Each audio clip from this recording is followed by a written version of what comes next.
मैं करमवीर दिशा coaching centre के YouTube channel पर आपका स्वागत करता हूं। जैसा कि मैं आपको मैथ का फर्स्ट लेक्चर लेकर आपके सामने उपस्थित हूं। जैसे कि आप लोग जानते हैं कि मैथ में नंबर सिस्टम को स्टार्ट करने से पहले हम लोग मैथ की थोड़ा से बेसिक नंबर्स के बारे में जान लेते हैं। जैसे आप लोग जानते हैं कि किसी भी संख्या को लिखने के लिए हमारे पास टोटल कितने डिजिट होते हैं? 10 डिजिट होते हैं। किसी भी संख्या को लिखने के लिए हमारे पास टोटल कितने डिजिट होते हैं? 10 डिजिट होते हैं। जैसे आपको इन 10 डिजिट में सबसे पहले आपको यहाँ से जो क्वेश्चन जैसे मैथ हम लोग स्टार्ट करते हैं, इसमें मैथ स्टार्ट करने से पहले आपको इन 10 डिजिट किसी भी संख्या को लिखने के लिए 10 डिजिट की आवश्यकता होती है। इसमें आपको सबसे पहला क्वेश्चन यहाँ से ये पूछा जा सकता है कि आपसे ये पूछा जा सकता है कि लिखने के आधार पर टोटल हमारे पास कितनी संख्याएं होती हैं? तो आप कहेंगे कि लिखने के आधार पर टोटल हमारे पास 10 संख्याएं होती हैं। जैसे आप कहेंगे 0, 1, 2, 3, 4, 5, 6, 7, 8, 9। लेकिन आपको पता है कि आपको यहाँ से एक क्वेश्चन पूछा जा सकता है कि लिखने के आधार पर हमारे पास टोटल कितनी संख्याएं होती है? तो आप लोग कहेंगे कि हमारे पास 10 संख्याएं होती हैं। लेकिन अगर आपसे ऐसे क्वेश्चन पूछा जा सकता है कि उच्चारण या प्रोनाउंसिएशन की दृष्टि से हमारे पास टोटल कितनी संख्याएं होती हैं? तो आप लोग कहेंगे कि उच्चारण या प्रोनाउंसिएशन की दृष्टि से हमारे पास टोटल 9 संख्याएं होती हैं। क्यों? क्योंकि हम लोग किसी भी चीज़ को गिनना 1 से स्टार्ट करते हैं। जैसे आप लोग 1 से अगर काउंटिंग करें तो हमारे पास टोटल कितनी संख्या होंगी? आप कहेंगे 1, 2, 3, 4, 5, 6, 7, 8, 9। अब यहाँ पर दूसरा क्वेश्चन आपसे ये पूछा जा सकता है। अब आपसे यहाँ दूसरा क्वेश्चन ये पूछा जा सकता है कि आप लोग बताइए इसमें सबसे छोटा अंक क्या है? तो आप लोग कहेंगे कि इसमें सबसे छोटा अंक जो होगा, सबसे छोटा अंक अगर आपसे पूछा जाए कि सबसे छोटा अंक बताइए, तो आप लोग कहेंगे कि सबसे छोटा अंक हमारा कितना होता है? 0। लेकिन अगर यहीं पर आपको थोड़ा से क्वेश्चन में ट्विस्ट या चेंज करके क्वेश्चन पूछा जाए कि आप लोग बताइए कि आपको उच्चारण के आधार पर सबसे छोटा अंक क्या होता है? आपसे अगर पूछा जा सकता है कि उच्चारण के आधार पर सबसे छोटा अंक क्या होता है, तो आप लोग कहेंगे कि उच्चारण के आधार पर सबसे छोटा अंक हमारे पास 1 होता है। अगर आपसे पूछा जाए कि लिखने के आधार पर हमारे पास सबसे छोटा अंक क्या होता है, तो आप लोग कहेंगे कि लिखने के आधार पर सबसे छोटा अंक हमारे पास क्या है? 0। तो यहाँ से फाइनली जो क्वेश्चन निकल कर आते हैं, क्या क्या पूछा जा सकता है? आपसे क्वेश्चन ये पूछा जा सकता है कि लिखने के आधार पर टोटल हमारे पास कितनी संख्याएं होती है? तो आप लोग कहेंगे लिखने के आधार पर टोटल हमारे पास 10 संख्याएं होती हैं। लेकिन अगर आपसे क्वेश्चन ये पूछा जा सकता है उच्चारण के आधार पर टोटल हमारे पास कितने अंक होते हैं? तो आप लोग कहेंगे उच्चारण के आधार पर टोटल हमारे पास 9 अंक होते हैं। कितने अंक होते हैं? 9 अंक होते हैं। लेकिन लिखने के आधार पर टोटल हमारे पास कितने अंक होते हैं? तो आप लोग कहेंगे कि लिखने के आधार पर हमारे पास टोटल 10 अंक होते हैं। कैसे? जैसे आप लोग देख सकते हैं कि अगर हम लोग लिखने के आधार पर 0, 1, 2, 3, 4, 5, 6, 7, 8, 9, लेकिन उच्चारण के आधार पर किसी भी चीज़ को अगर हम काउंटिंग करते हैं या गिनते हैं तो हम लोग 0 से नहीं स्टार्ट करते। हम लोग कहाँ से स्टार्ट करते हैं गिनना? हम लोग हमेशा किसी भी चीज़ को गिनना 1 से स्टार्ट करते हैं। इसलिए अगर उच्चारण के आधार पर आपसे पूछा जाए कि आपके पास कितने अंक होते हैं, तो आप लोग कहेंगे कि उच्चारण के आधार पर भी हमारे पास 9 अंक होते हैं। लेकिन लिखने के आधार पर हमारे पास कितने अंक होते हैं? 10 अंक होते हैं। फिर अगला क्वेश्चन यहाँ पर, जैसे आपको बीटीसी का सेमेस्टर वाइज एग्जाम चल रहा था, तो आपको पता होगा कि आपको वहाँ पर क्वेश्चन ये पूछा गया था कि आप लोग बताइए कि निम्नलिखित में सबसे छोटा अंक बताइए। तो आप लोग कुछ लोग इसका आंसर दिए थे कि सबसे छोटा अंक 0 है, और कुछ लोग इसका आंसर दिए थे कि सबसे छोटा अंक 1 है। लेकिन इसका जो सही उत्तर है वो सबसे छोटा अंक जो अगर आपसे पूछा गया है तो आप लोग इसका 0 आंसर देंगे। क्या आंसर देंगे? 0 आंसर देंगे। लेकिन अगर क्वेश्चन को थोड़ा से चेंज करके पूछ दिया जाए कि आप लोग बताइए कि उच्चारण के आधार पर सबसे छोटा अंक क्या होता है, तो आपका आंसर 1 होगा। लेकिन आपसे क्वेश्चन पूछा गया था कि सबसे छोटा अंक बताइए, तो आपका उत्तर 0 था। लेकिन अगर क्वेश्चन ये पूछा जाए कि उच्चारण के आधार पर सबसे छोटा अंक बताइए, तो आप लोग अपना उत्तर क्या बताते? 1 बताते। लेकिन अगर क्वेश्चन को थोड़ा से और चेंज करके पूछ दिया जाए कि लिखने के आधार पर सबसे छोटा अंक बताइए, तो भी आपका उत्तर 0 होता। तो किन किन केसों में आपका उत्तर 0 था? या तो क्वेश्चन पूछा जाता कि लिखने के आधार पर सबसे छोटा अंक बताइए, तो आप लोग बताते कि लिखने के आधार पर सबसे छोटा अंक 0 है। या आपसे क्वेश्चन अगर ये पूछा जा सकता है कि सबसे छोटा अंक बताइए, तो भी आपका उत्तर 0 ही आता। लेकिन अगर क्वेश्चन कह देता कि उच्चारण के आधार पर सबसे छोटा अंक बताइए, तो आप लोग बताते कि सर उच्चारण के आधार पर सबसे छोटा अंक हमारा क्या है? 1 है। अब यहाँ पर जैसे मैं आप लोगों को बता चुका हूँ कि किसी भी संख्या को लिखने के लिए हमारे पास 10 डिजिट होती हैं। जैसे ये सब आप लोग पता है कि ये सब जितने हैं ये सब अंक हैं, क्योंकि अंक जब भी होते हैं वो अकेले डिजिट में होते हैं, मतलब 1 के होते हैं। तो जैसे आपको मैं बोल दूँ कि आप लोग संख्या लिखिए, जैसे संख्या अगर मैं आपको बोलूँ तो आपसे बोल दिया जाए कि 123। अब आपको पता है 123 जो हमने संख्या लिखा है, या इसको हम लोग संख्या क्यों कह रहे हैं? क्योंकि इसमें 1 से ज़्यादा डिजिट उपस्थित हैं। यहाँ पर देख पा रहे हैं कि आपको 1 भी दिखाई दे रहा है, 2 भी दिखाई दे रहा है, और क्या दिखाई दे रहा है? 3 भी दिखाई दे रहा है। लेकिन ये जो संख्या हमने लिखा है वो किसकी सहायता यानी किसकी हेल्प से हमने इस संख्या को लिखा है? तो आप लोग देख पा रहे होंगे कि जो भी संख्याएं यानी दुनिया में मैथमेटिक्स में जो भी संख्याएं अगर एग्जिस्ट करती हैं, तो हम लोग इन्हीं अंकों की सहायता से उस संख्या को लिख सकते हैं। जैसे मैं आप लोगों को बताया संख्या 123, संख्या 123 है। आप लोग कहेंगे, अगर आपसे पूछा जाए कि ये कितने अंकों की संख्या है, तो आप लोग कहेंगे सर 1 2 3 अंक। अगर इसमें 3 अंक हैं तो ये 3 अंकों की संख्या है। लेकिन अगर मैं आपसे पूछूं कि इसमें कितने डिजिट हैं, तो भी आप लोग बताएंगे कि 1 2 3 डिजिट है। ये जो तीनों डिजिट का यूज किया गया है वो इन्हीं अंकों की सहायता से ही हम लोग इन संख्या को लिखे हैं। तो आप लोगों को पता है किसी भी संख्या को लिखा जा सकता है। अगर किसी भी संख्या को लिखेंगे तो आप लोग कहेंगे सर इनकी सहायता से ही हम लोग किसी भी संख्या को लिख सकते हैं।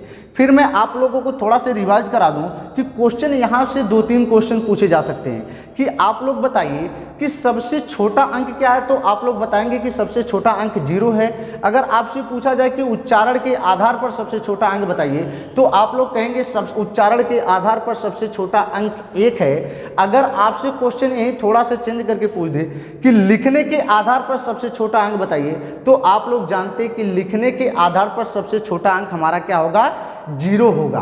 फिर हम लोग आगे थोड़ा सा इसमें बढ़ते, देखिए हम लोग थोड़ा से अंक के बारे में यानी नंबर्स के बारे में थोड़ा सा जानते हैं, क्योंकि हम लोगों को मैथमेटिक्स अगर स्टार्ट करनी है तो सबसे पहले हम लोगों को नंबर्स के बारे में यानी संख्याओं के बारे में ज्ञान होना बहुत ज़रूरी है कि संख्याएं कौन कौन सी होती हैं, कितने प्रकार की होती हैं। तो मैं आप लोगों को थोड़ा से देखिए आपको बताना चाहूँगा कि आप लोग जानते, सबसे पहले हम लोग जानते कि वास्तविक संख्या क्या कहते हैं?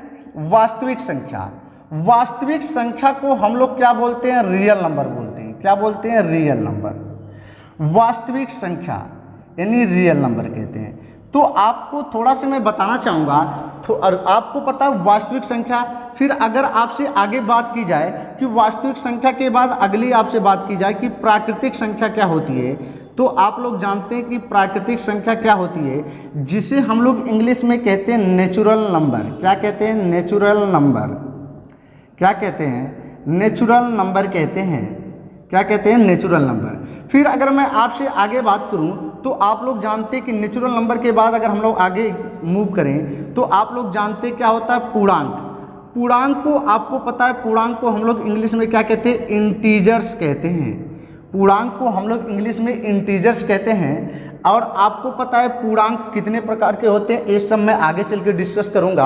आपको पूर्णांक के बाद अगर मैं आपसे बात करूं तो आपको थोड़ा से आपको पता है कि क्या होता है, थोड़ा सा मैं पूर्णांक को कैटेगराइज ही कर देता हूं, थोड़ा सा डिसाइड कर देता हूं। आपको पता है पूर्णांक 2 होते हैं। एक तो होता है धनात्मक पूर्णांक, लेकिन कुछ लोग इसको बताते कि पूर्णांक हमारे पास कितने प्रकार के होते हैं? 3 प्रकार के होते हैं। तो पूर्णांक बेसिकली 3 प्रकार के होते हैं। एक होता है धनात्मक पूर्णांक और दूसरा होता है ऋणात्मक पूर्णांक। दूसरा क्या होता है? ऋणात्मक पूर्णांक। ऋणात्मक पूर्णांक जिसे हम लोग कहते हैं ऋणात्मक पूर्णांक। फिर तीसरा होता है, आपको पता है तीसरा क्या होता है?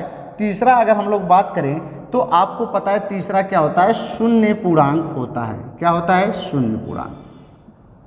फिर हम लोग अगर आगे बात करें, थोड़ा से अगर हम लोग आगे चले तो आप लोग जानते होंगे कि हम लोग सम संख्या किसे कहते हैं। सम संख्या, सम संख्या जिसे हम लोग कहते हैं इवन नंबर। क्या कहते हैं, इवन नंबर कहते हैं। सम संख्या यानी इवन नंबर्स हम लोग कहते हैं। फिर अगर मैं आगे थोड़ा से बात करूं तो आप लोग जानते हैं कि विषम संख्या किसे कहते हैं। विषम संख्या किसे कहते हैं, तो आप लोग जानते हैं विषम संख्या को हम लोग क्या कहते हैं, ऑड नंबर बोलते हैं। विषम संख्या को हम लोग क्या कहते हैं, ऑड नंबर बोलते हैं। विषम संख्या के बाद मैं अगर थोड़ा से आप लोगों से आगे बात करूं तो आप लोग जानते हैं कि भाज्य संख्या क्या होती है। भाज्य संख्या जिसे हम लोग डिविजिबल नंबर के नाम से जानते हैं, डिविजिबल नंबर भी बोल सकते हैं, डिविजिबल नंबर्स। अगर मैं भाज्य संख्या के बाद आगे बात करूं, डिविजिबल नंबर्स, अगर मैं भाज्य संख्या के बाद आगे बात करूं तो आप लोग जानते हैं हम लोग अभाज्य संख्या कहते हैं। क्या कहते हैं, अभाज्य संख्या, जिसे हम लोग जानते हैं प्राइम नंबर्स बोलते हैं। क्या कहते हैं, प्राइम नंबर्स। क्या कहते हैं, प्राइम नंबर। आप लोग ये भी जानते हैं कि अभाज्य संख्या का एक और नाम होता है जिसे हम लोग रूढ़ संख्या के नाम से जानते हैं। इसे हम लोग प्राइम नंबर्स भी कहते हैं। इंग्लिश में हम लोग इसको क्या कहते हैं, प्राइम नंबर्स कहते हैं। फिर मैं आपसे अगर आगे बात करूं तो आप लोग जानते हैं कि परिमेय संख्या क्या होती है। परिमेय संख्या जिसे हम लोग इंग्लिश में बोलते हैं रेशनल नंबर। क्या बोलते हैं, रेशनल नंबर। परिमेय संख्या को हम लोग इंग्लिश में क्या बोलते हैं, रेशनल नंबर। फिर मैं आगे बात करूं तो आप लोग जानते हैं कि अपरिमेय संख्या, अपरिमेय संख्या, अपरिमेय संख्या को हम लोग क्या बोलते हैं, इरेशनल नंबर बोलते हैं। इंग्लिश में इसे क्या कहते हैं, इरेशनल नंबर कहते हैं, इरेशनल नंबर कहते हैं। तो देखिए मैं आप लोगों को बताया कि अगर मैथमेटिक्स में हम लोगों को पहले मैथमेटिक्स का कोई भी चैप्टर से स्टार्ट करने से पहले हमको नंबर सिस्टम में थोड़ी सी जानकारी यानी संख्या के बारे में जानकारी होना बहुत ज़रूरी है। फिर मैं आप लोगों को बताया कि मैथमेटिक्स में आप लोग जानते हैं कि सबसे पहले मैं तो आपको थोड़ा सा रिवाइज करा दूं। मैं आपको बताया कि किसी भी संख्या को लिखने के लिए हमारे पास टोटल कितने डिजिट होते हैं, आप लोग कहेंगे 10 डिजिट होते हैं। अगर आपसे पूछा जाए कि उच्चारण के आधार पर आपके पास कितने अंक होते हैं तो आप लोग कहेंगे कि उच्चारण के आधार पर हमारे पास 9 अंक होते हैं।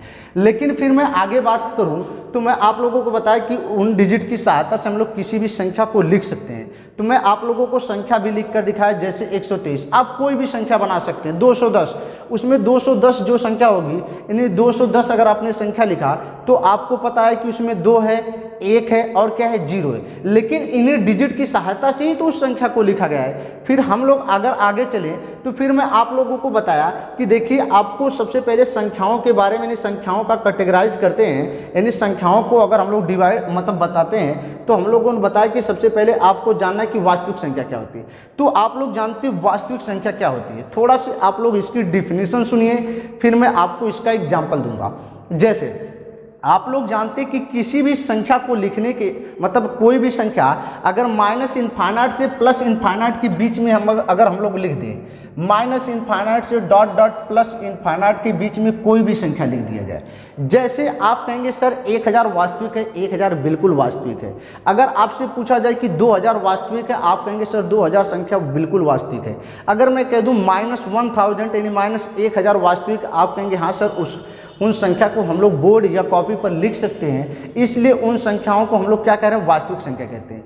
तो आपसे यहाँ से जो क्वेश्चन पूछा जा सकता है तो वास्तविक संख्या के बारे में आप लोगों ने थोड़ा सा जाना कि माइनस इनफाइनाइट से प्लस इनफाइनाइट के बीच के सारे नंबर जिन्हें हम बोर्ड या कॉपी पर या कहीं भी लिख सकते हैं तो वे संख्याएं वास्तविक संख्याएं कहलाती हैं।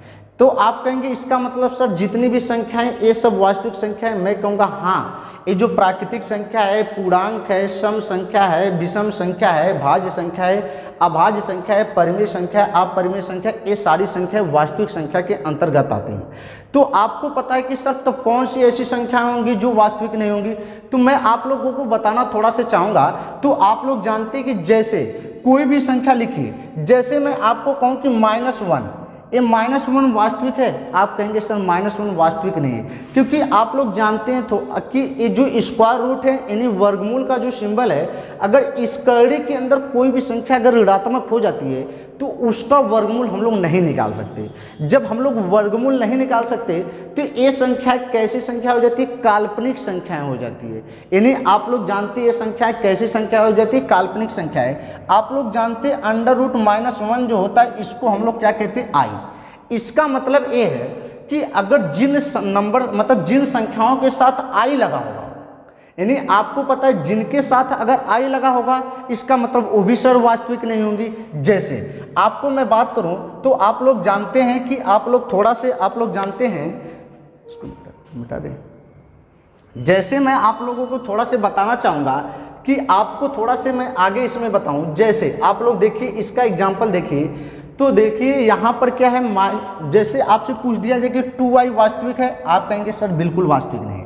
क्यों वास्तविक नहीं? क्योंकि 2 तो आपको पता है एक फिक्स नंबर है, लेकिन i इसके साथ क्या हो गया, काल्पनिक हो गया, तो 2i वास्तविक नहीं है। इसका मतलब ये नहीं है कि जिनके साथ i लगा होगा सभी आपको, जैसे देखिए आपको पूछा जा सकता है 4i⁴।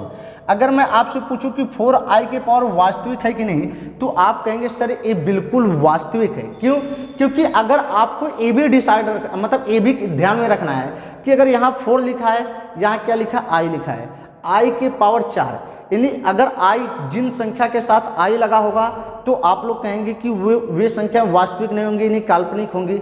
लेकिन अगर मैं थोड़ा से आप लोगों को ये बताना चाहूँगा, अगर i की पावर कोई समघात हो, i की पावर कोई समघात हो, समघात मतलब अगर i की पावर 2 हो, i की पावर 4 हो, i की पावर 6 हो, i की पावर 8 हो, i की पावर 10 हो और i की पावर क्या हो, 12 हो, इसी तरीके से i की कोई भी समघात अगर हो तो वे संख्या वास्तविक संख्या के अंतर्गत आ जाती है। तो फिर मैं आपको बताया कि देखिए सभी संख्याओं को हम लोग वास्तविक कह सकते हैं केवल 2 प्रकार की संख्याओं को छोड़कर। एक तो ऐसी संख्या जिसके अंदर क्या लगा हो, माइनस लगा हो, यानी जिसके अंदर यानी स्क्वायर रूट के अंदर क्या लगा हो, माइनस लगा हो, वे संख्याएं वास्तविक नहीं होंगी। या एक तो वे संख्याएं जिनके साथ i हो या i की विषम घात हो। i की आपको पता 2i ये वास्तविक नहीं है। अगर मैं पूछूं 3i⁴ ये वास्तविक है, आप कहेंगे सर वास्तविक नहीं है। क्यों? क्योंकि i की कितनी घात है, 3 घात है। अगर मैं पूछूं 5i⁴ ये वास्तविक है, आप कहेंगे सर वास्तविक नहीं है। अगर मैं पूछूं कि √-9 ये वास्तविक है, तो आप कहेंगे सर √-9 भी वास्तविक नहीं है, क्योंकि इसके स्क्वायर रूट के अंदर क्या लग गया है, माइनस लग गया है। तो मैं आप लोगों को वास्तविक संख्या के बारे में बताया कि आप लोग वे सभी संख्याएं जो आप बोर्ड या कॉपी पर लिख सकते हैं, सभी संख्याएं वास्तविक कहलाती हैं। लेकिन आपको पता है केवल 2 प्रकार की संख्याओं को छोड़कर, एक तो आपको पता है वे संख्याएं जिनके अंदर माइनस लगा हो, दूसरा वे संख्याएं जिनके साथ i हो या i की घात विषम हो, वे संख्याएं वास्तविक संख्या नहीं कहलाएंगी। तो इसका थोड़ा सा मैं आप लोगों को एग्जाम्पल कराऊंगा, फिर हम लोग आगे की थोड़ा सा तरफ मूव करते। जैसे आप लोगों को पता है प्राकृतिक संख्या, अब हम लोग आगे थोड़ा सा मूव किए और देखेंगे कि प्राकृतिक संख्या क्या होती है। तो आप लोग जानते हैं कि प्राकृतिक संख्याएं वे संख्याएं जो हमें गिनने के काम में आते हैं। प्राकृतिक संख्याएं वे संख्याएं होती हैं जो हमें गिनने के काम में आती हैं। तो आपसे पूछा जाए कि अगर कोई पूछे कि प्राकृतिक संख्या प्रारंभ कहाँ से होती है, तो मैं आप लोगों से पूछूंगा कि आप लोग गिनना कहाँ से प्रारंभ करते हैं। तो आप लोग कहेंगे कि मैं गिनना 1 से प्रारंभ करता हूँ, तो मैं कहूँगा प्राकृतिक संख्या भी आपकी कहाँ से प्रारंभ होती है, 1 से प्रारंभ होती है और कहाँ तक जाती है, इनफाइनाइट तक जाती है। जैसे आपको पता है 1 2 3 4 5 ... इनफाइनाइट। अब आपको पता है कि प्राकृतिक संख्या 1 से तो प्रारंभ हो रही है और कहाँ तक जा रही है, इनफाइनाइट तक जा रही है। लेकिन अगर मैं यहाँ से आपसे क्वेश्चन करूँ कि यहाँ पर आपको क्वेश्चन पूछा जा सकता है कि सबसे छोटी प्राकृतिक संख्या बताइए, तो आप कहेंगे सबसे छोटी प्राकृतिक संख्या हमारी 1 होती है। अगर मैं पूछूं कि सबसे बड़ी प्राकृतिक संख्या बताइए, तो आप लोग कहेंगे सर सबसे बड़ी प्राकृतिक संख्या डिफाइन नहीं कर सकते, या कुछ लोग कहेंगे अनंत। अनंत के कई नाम होते हैं, एक तो अनंत आप लोग कह सकते हैं, एक तो अपरिमित कह सकते हैं, एक तो असीमित कह सकते हैं, जिसको आप लोग इंग्लिश में इनफाइनाइट भी बोलते हो। तो मैं आपको बताया कि सबसे छोटी प्राकृतिक संख्या आपकी क्या है, 1 है। और सबसे बड़ी प्राकृतिक संख्या डिफाइन नहीं कर सकते। फिर मैं आप लोगों को यहाँ पर थोड़ा सा बताना चाहूँगा कि आप लोग कहेंगे कि सर प्राकृतिक संख्या 1 से स्टार्ट होकर इनफाइनाइट तक जा रही है, क्या √2 एक तो 1 और 2 के बीच में ये प्राकृतिक है? मैं कहूँगा नहीं। क्यों नहीं है? क्योंकि मैंने आपको बताया प्राकृतिक संख्या जो हमें गिनने के काम में आती हैं, तो √2 का मान अगर आप लोग देखेंगे तो 1.414 होता है, यानी पॉइंट में चली जाती है। तो आप लोग किसी, जैसे मान लीजिए मैं कहूँ कि एक मेज या एक टेबल को गिनिए, तो आप लोग कहेंगे 1 2 3 इस तरीके से गिनते हैं, ना कि आप कहेंगे एक मेज यानी एक टेबल 1.4 टेबल, इस तरीके से नहीं काउंटिंग करते हैं। इसीलिए प्राकृतिक संख्या भी जो होती है आप कहेंगे वो काउंटिंग के नंबर में होना चाहिए। जैसे 1 सबसे छोटी प्राकृतिक संख्या, 2 भी प्राकृतिक है, 3 भी प्राकृतिक है, 4 भी प्राकृतिक है, लेकिन √4 क्या प्राकृतिक संख्या है? आप कहेंगे हाँ सर बिल्कुल प्राकृतिक संख्या है, क्योंकि √4 का मान अगर आप लोग √4 का वर्गमूल आप लोग निकालेंगे तो उसका इंटीजर में माना जाता है, यानी अगर इंटीजर में आ जाता है तो आप लोग कहेंगे सर वे संख्याएं प्राकृतिक हैं। लेकिन अगर मैं कहूँ कि √5 प्राकृतिक संख्या है तो आप कहेंगे सर बिल्कुल प्राकृतिक संख्या नहीं है। तो आपसे अगर कोई क्वेश्चन कर दे कि क्या 0 प्राकृतिक संख्या है, तो आप कहेंगे सर 0 भी प्राकृतिक संख्या नहीं है। अगर मैं कहूँ -1 प्राकृतिक संख्या है तो आप कहेंगे सर -1 भी प्राकृतिक संख्या नहीं है। इसका कहने का सिंपल सा मतलब ये है कि प्राकृतिक संख्या हमारी 1 से प्रारंभ होती है और इनफाइनाइट तक जाती है, यानी 1 से बड़ी सारी संख्याएं, लेकिन आपको पता है 1 से बड़ी सारी संख्या होनी चाहिए, लेकिन पॉइंट में नहीं आना चाहिए उनका मान। अगर पॉइंट में आ गया तो प्राकृतिक संख्या की कैटेगरी में नहीं रखी जाती है। अगर 1 से छोटा कोई नंबर आपको दे दिया जाए, आपसे पूछा जा सकता है कि ये प्राकृतिक है, तो आप कहेंगे सर बिल्कुल नहीं है। क्यों? क्योंकि आपको पता है सबसे छोटी प्राकृतिक संख्या तो आपकी 1 होती है, तो 1 से छोटा अगर कोई नंबर होगा तो प्राकृतिक संख्या की कैटेगरी में नहीं आएगा। जैसे अगर आपसे कहूँ कि 0 आप लोगों को अभी मैं बताया कि 0 प्राकृतिक संख्या नहीं है। अगर 0 प्राकृतिक संख्या होती तो क्या आपको पता है सबसे छोटी प्राकृतिक संख्या 1 बन पाती? नहीं बन पाती। उससे छोटा मान तो 0 है, तो सबसे छोटी प्राकृतिक संख्या आपकी 0 हो जाती है। अगर -1000 की बात करूं और -1000 में आपसे पूछा जाए कि -1000 प्राकृतिक संख्या है, तो आप कहेंगे कि सर -1000 बिल्कुल प्राकृतिक संख्या नहीं है, क्योंकि अगर -1000 अगर प्राकृतिक संख्या होती तो 1 से तो छोटा है, तो सबसे छोटी प्राकृतिक संख्या तो उसको बननी चाहिए। लेकिन यहाँ पर सबसे छोटी प्राकृतिक संख्या हम लोगों ने क्या डिसाइड किया है? 1 डिसाइड किया है। ये आपको हर जगह हर बुक में मिल जाएगा। आपको पता है कि सबसे छोटी प्राकृतिक संख्या 1 है, लेकिन सबसे बड़ी प्राकृतिक संख्या डिसाइड नहीं कर सकते। देखिए मैं आपको थोड़ा सा मैथमेटिक्स में नंबर्स के बारे में क्यों जानकारी दिया, इसलिए जानकारी दिया हूँ क्योंकि आप लोग को चाहे आपका कोई भी एग्जाम है, SSC का कोई एग्जाम हो, चाहे टेट का यानी टीचिंग लाइन में कोई एग्जाम हो, यूपी टेट हो गया, सुपर टेट हो गया, सी टेट हो गया, कहीं भी हो गया, तो आपको ये जितनी संख्याएँ मैंने लिखा था आपको अभी मैं एक संख्याओं को कैटेगराइज कर रहा हूँ, यानी एक संख्याओं के बारे में डिसाइड कर रहा हूँ। थोड़ा सा समय लगेगा, लेकिन आप लोग इनका थोड़ा सा अच्छे से डीपली नॉलेज ले लेंगे तो फिर कभी अगर आपसे संख्या में क्वेश्चन स्टेटमेंट के थ्रू भी पूछा जाता है, कैसे स्टेटमेंट के थ्रू पूछा जाता है अभी मैं ये बताने वाला हूँ। लेकिन आपको कोई भी क्वेश्चन पूछा जाएगा तो आप लोग इसका आंसर देने में सक्षम होंगे। थोड़ा से धैर्य रखिए। अगर धैर्य रखेंगे तो मैं एक एक बात को और डीपली बताने वाला हूँ। आप किसी भी एग्जाम की प्रिपरेशन करते हैं, अगर वहाँ नंबर से क्वेश्चन पूछा गया है तो आप लोग अपना पेपर या प्रैक्टिस सेट कुछ भी उठाकर देख लेना, आपको 100% कि आपका क्वेश्चन सॉल्व हो जाएगा, अगर आप लोग थोड़ा से ध्यान देकर मेरी बातों को सुनेंगे और समझेंगे। देखिए मैंने आपको बताया कि प्राकृतिक संख्या के बारे में मैंने आप लोगों से बताया था कि सबसे छोटी प्राकृतिक संख्या हमारी 1 होती है, सबसे बड़ी प्राकृतिक संख्या डिसाइड नहीं कर सकते। अब यहाँ क्वेश्चन आपसे एग्जामिनर अगर इस तरीके से क्वेश्चन को थोड़ा सा ट्विस्ट कर दे और कुछ क्वेश्चन पूछे कि निम्नलिखित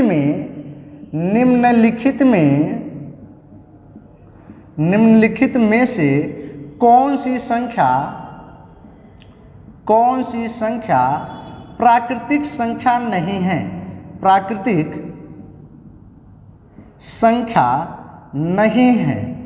मैं आप लोगों को ऑप्शन देता हूं। जैसे आपको बोला गया कि 1 और दूसरा मैं आप लोगों को ऑप्शन दे देता हूं। दूसरा ऑप्शन आपको लिख दिया जाए, आपको जैसे √2 लिख दिया गया और तीसरा लिख दिया गया 500 और चौथा लिख दिया गया 1000। अगर आपसे पूछा गया कि आप लोग बताइए निम्नलिखित में से कौन सी संख्या प्राकृतिक संख्या नहीं है, तो आपका जवाब क्या होगा? तो आप लोग का आपका जवाब क्या होगा? तो आप लोग को पता है, अभी मैंने बताया है कि एक तो सबसे छोटी प्राकृतिक संख्या होती है, यानी एक प्राकृतिक संख्या है, 500 हो, चाहे 1000 हो, चाहे 10,000 हो, चाहे 1,00,000 हो, ये सारी संख्या प्राकृतिक होंगी। लेकिन जिनका मान स्क्वायर रूट में आ गया, अब अगर आप लोग इनका मान निकालेंगे तो इसका मान तो किस में आएगा? पॉइंट में आएगा। अगर इसका मान पॉइंट में आ गया तो आप लोगों को पता है क्या ये प्राकृतिक संख्या रह गई? तो प्राकृतिक संख्या नहीं। तो आपका जो विकल्प यानी आंसर होगा, तो आपका आंसर क्या होगा? सेकंड वाला सही है, यानी दूसरा ऑप्शन आपका करेक्ट है। तो आप लोगों को अगर पूछा गया आपसे पूछा गया कौन सी संख्या प्राकृतिक संख्या नहीं है, तो आपका आंसर 2 हुआ। लेकिन अगर इस क्वेश्चन को थोड़ा सा मैं चेंज कर दूं और इसमें आप लोग अगर बताइए कि इसमें कौन सा आंसर सही होगा। जैसे मैंने यहाँ पर क्वेश्चन किया कि यही क्वेश्चन है, थोड़ा से मैं विकल्प में थोड़ा से चेंज करता हूँ। आपसे पूछा गया कि निम्नलिखित में कौन सी प्राकृतिक संख्या नहीं है, तो आपको पता है कि आपको एक भी दे दिया और दूसरा मैं ऑप्शन दे देता हूँ। यहाँ पर मान लीजिए मैंने दे दिया 23 और 5वां ऑप्शन यहाँ पर दे दिया नन ऑफ दीज। तो अब आप लोग बताइए कि इसमें कौन सी प्राकृतिक संख्या नहीं है। तो आप कहेंगे सर ये जो सारे विकल्प दिख रहे हैं ये सारे तो प्राकृतिक संख्या हैं, लेकिन प्राकृतिक संख्या इसमें आपको जो ऑप्शन है कोई भी ऑप्शन नहीं दिया गया है, इसलिए जो आपका उत्तर होगा वो क्या होगा? नन ऑफ दीज होगा। तो मैं आप लोगों को अभी तक 2 संख्याओं के बारे में बताया हूँ, एक तो वास्तविक संख्या के बारे में बताया हूँ, दूसरा बताया हूँ प्राकृतिक संख्या के बारे में। इसी तरीके से स्टेटमेंट के थ्रू वास्तविक संख्या के बारे में भी क्वेश्चन पूछा जाता है। मैं आगे भी बहुत सारे क्वेश्चन सॉल्व कराने वाला हूँ, लेकिन आप लोगों को यहाँ तक 2 संख्याओं में अगर आपको कोई बातें पूछी जाएँ कि आप लोग बताइए वास्तविक संख्या क्या कहलाती है, प्राकृतिक संख्या क्या कहलाती है, तो क्या आप लोग उत्तर दे देंगे? आपको पता है वास्तविक संख्या माइनस इनफाइनाइट से प्लस इनफाइनाइट के बीच के सभी नंबर जो हम अपनी बोर्ड या कॉपी पर लिख सकते हैं उन्हें हम वास्तविक संख्या कहते हैं। केवल सर 2 तरीके की संख्याओं को छोड़कर, एक तो वे संख्याएं जिनके अंडर रूट में माइनस लगाओ, दूसरी वे संख्याएं जिनके साथ आई हो या आई की घात विषम हो, वे संख्याएं वास्तविक नहीं कहलाएंगी। जैसे मैं आप लोगों को एग्जाम्पल भी दिया था कि 2i हो, 2i के पावर 3 हो, 2i के पावर 5 हो, ये सब वास्तविक नहीं होंगी। लेकिन अगर इस तरीके से क्वेश्चन कर दे कि आपको बताइए कि इसमें कौन सी आपसे इस तरीके से क्वेश्चन कर दे, जैसे देखिए इसी में थोड़ा सा मैं क्वेश्चन को चेंज कर देता हूँ। यहाँ पर आपसे पूछा गया कि अब देखिए थोड़ा सा ऊपर में थोड़ा सा वास्तविक संख्या में भी क्वेश्चन आपसे एक पूछ लेता हूँ। आप लोग बताइए कि निम्नलिखित में से कौन सी संख्या वास्तविक संख्या नहीं है? वास्तविक संख्या नहीं है। तो आप लोगों को मैं ऑप्शन देना चाहूँगा। पहला तो मैंने लिख दिया -1000 और दूसरा जो मैंने आपको ऑप्शन लिख दिया √2 और तीसरा मैं आपको लिख देता हूँ जैसे 2i के पावर 3 और चौथा ऑप्शन है 8i के पावर 4। निम्नलिखित में कौन सी संख्या वास्तविक संख्या नहीं है? तो अभी मैंने बताया कि जो संख्या हम लोग लिख सकते हैं सभी वास्तविक होती है। जैसे -1000 भी वास्तविक है, √2 भी वास्तविक है, लेकिन 2i इसके साथ i लगाए, लेकिन i की घात क्या है? विषम है, इसलिए ये संख्या वास्तविक नहीं कही जाएगी। तो आपको पता है कि मैं पूछा हूँ कि निम्नलिखित में कौन सी संख्या वास्तविक संख्या नहीं है, तो आपका उत्तर क्या होगा? सी वाला करेक्ट होगा। क्योंकि आपको पता 8 i के पावर 4, यहाँ i तो लगा है लेकिन i की कितनी घात है? सम घात है, इसलिए ये वास्तविक संख्या की कैटेगरी में आ जाएगा।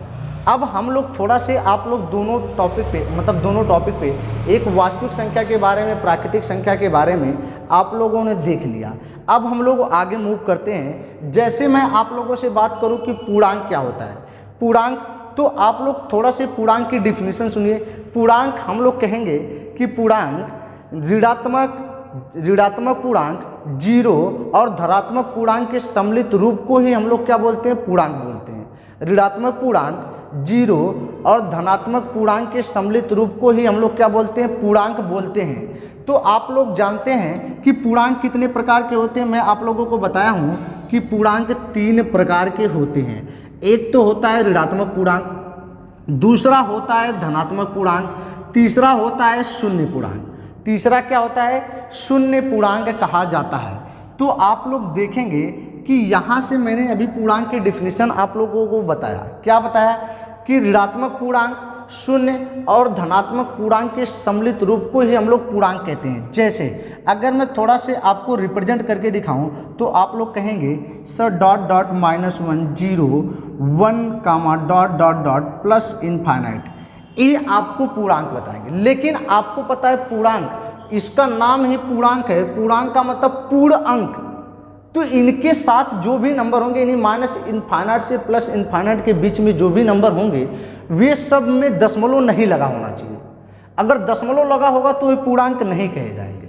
जैसे मैं आपसे पूछूं 1.4 होने पूर्णांक है तो आप कहेंगे सर बिल्कुल पूर्णांक नहीं है। अगर मैं कहूँ 1.0001 पूर्णांक है, आप कहेंगे सर बिल्कुल पूर्णांक नहीं है। तो पूर्णांक मैंने अभी आपको बताया कि पूर्णांक 3 प्रकार के होते हैं। एक तो आपको बताया धनात्मक पूर्णांक। धनात्मक पूर्णांक कहाँ से प्रारंभ होता है, तो आप लोग कहेंगे सर धनात्मक पूर्णांक 1 से प्रारंभ होता है। धनात्मक पूर्णांक हमारा कहाँ से प्रारंभ होता है, 1 से प्रारंभ होता है और +1 +2 dot dot dot plus infinite. तो आपसे पूछा जाएगा कि धनात्मक पूर्णांक 1 से प्रारंभ होकर कहाँ तक जाता है, इनफाइनाइट तक जाता है। यहाँ आपसे क्वेश्चन पूछा जा सकता है कि सबसे छोटा धनात्मक पूर्णांक बताइए। तो आप कहेंगे सर सबसे छोटा धनात्मक पूर्णांक हमारा क्या है, +1 है। और सबसे बड़ा धनात्मक पूर्णांक अगर आपसे पूछा जाए तो आप कहेंगे सर सबसे बड़ा धनात्मक पूर्णांक हमारा इनफाइनाइट है, या हम लोग पता नहीं कर सकते। तो आपको मैंने बताया कि सबसे छोटा धनात्मक पूर्णांक तो 1 है, लेकिन सबसे बड़ा धनात्मक पूर्णांक आप लोग बता नहीं सकते। तो अभी मैं थोड़ा से आगे, अब देखिए ऋणात्मक पूर्णांक के बारे में मैं बता देता हूँ। ऋणात्मक पूर्णांक आपको पता है कि ऋणात्मक पूर्णांक कहाँ से प्रारंभ होता है, तो आप लोग जानते हैं कि सर ऋणात्मक पूर्णांक जो होता है, ऋणात्मक पूर्णांक minus infinite -1000 dot dot dot dot dot -1 तक, यानी ऋणात्मक पूर्णांक जो होता है माइनस इनफाइनाइट से स्टार्ट होता है और कहाँ तक आता है, -1 तक। इसका मतलब ये है कि ऋणात्मक पूर्णांक में अगर आपसे क्वेश्चन कोई कर दे कि सबसे छोटा ऋणात्मक पूर्णांक बताइए, तो आप कहेंगे सर सबसे छोटा ऋणात्मक पूर्णांक नहीं बता सकते। अगर यहाँ पर आपसे क्वेश्चन कोई करे कि सबसे बड़ा ऋणात्मक पूर्णांक बताइए, तो आप लोग बताएंगे कि सबसे बड़ा ऋणात्मक पूर्णांक हमारा क्या होता है, -1 होता है।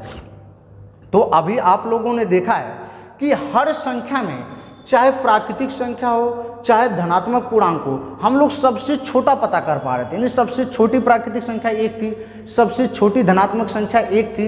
लेकिन यहाँ पर ऋणात्मक पूर्णांक में हम लोग सबसे छोटा ऋणात्मक पूर्णांक नहीं पता कर पाते हैं।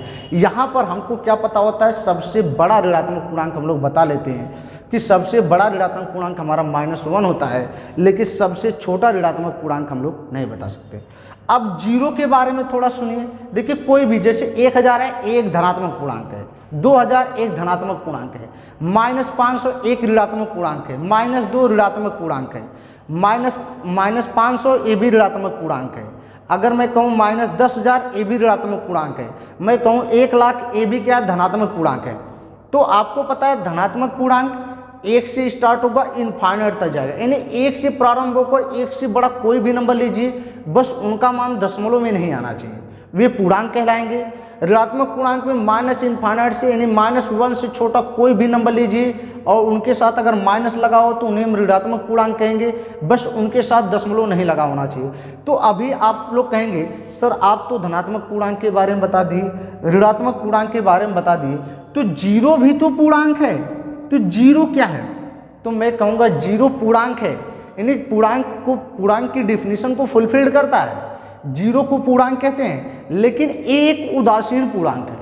अगर आप जीरो से, आपसे क्वेश्चन पूछा जा सकता है कि जीरो पूर्णांक है कि नहीं, तो आप कहेंगे सर जीरो पूर्णांक है, लेकिन कैसा पूर्णांक है, तो आप कहेंगे उदासीन पूर्णांक है।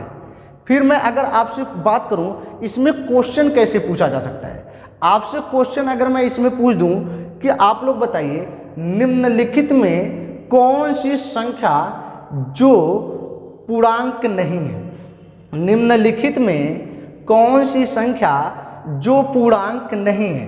यहाँ पर आपसे क्वेश्चन किया जाएगा निम्नलिखित